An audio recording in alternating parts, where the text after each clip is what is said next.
The worst most of us expect from a night out is a bad hangover the next day, but for some a carefree night out can end in tragedy. Today we look at the death of 21-year-old David Plunkett. David Plunkett was an only child, dearly loved by his parents, who had miscarried in the past before finally being blessed with a son they described as caring and loving.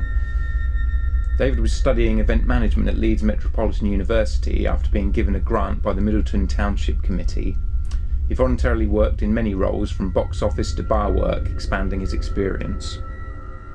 On Saturday the 17th of April 2004, 21-year-old David Plunkett was enjoying a night out at a Budweiser music event at the Daytona racetrack in Trafford Park, Manchester, with his friend Michael Vitus.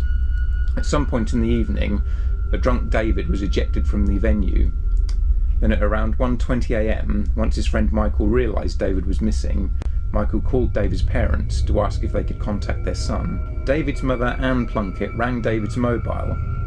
Initially she received no answer, but on her third attempt to ring her son, his phone was answered.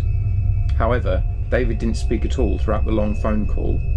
All his mother could hear was heavy breathing, indicating to her that David was walking. Growing ever more concerned, Anne asked her son where he was and if he could recognise the area around him, but still no response. 7 to 8 minutes into the phone call, David repeats, "I'm turning right," 3 times before his mother heard a horrific scream from her son, followed by swearing and crying.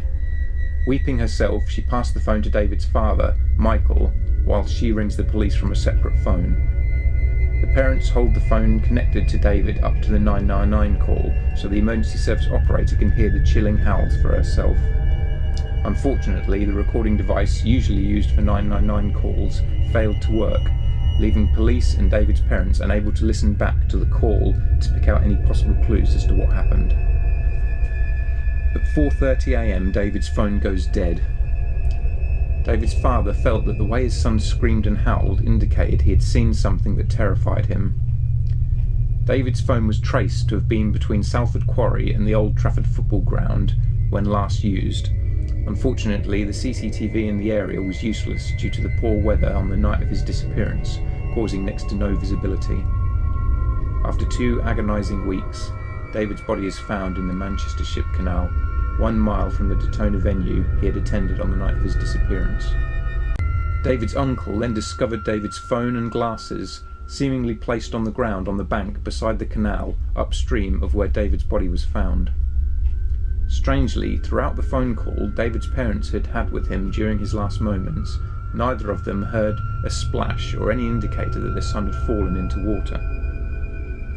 Though David's body had marks on his arms and legs, a coroner's inquest ruled David's death as an accidental drowning. But why the unearthly screaming? What happened to David between Daytona and the canal? David had no reason to walk that route, and it was away from anywhere he could have caught a taxi home.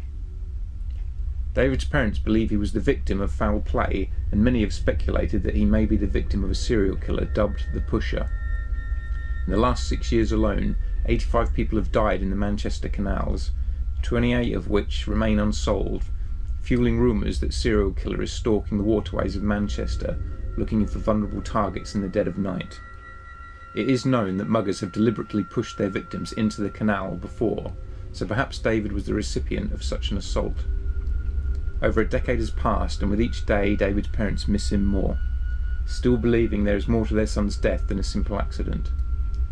They take small comfort in knowing that, at least in his final moments, David heard the voices of his loving parents. With police no longer investigating David's death and denying the existence of a killer using the canals in Manchester, it seems David's parents will never get the answer they seek in their son's death. We can only hope that new information may come to light as time passes.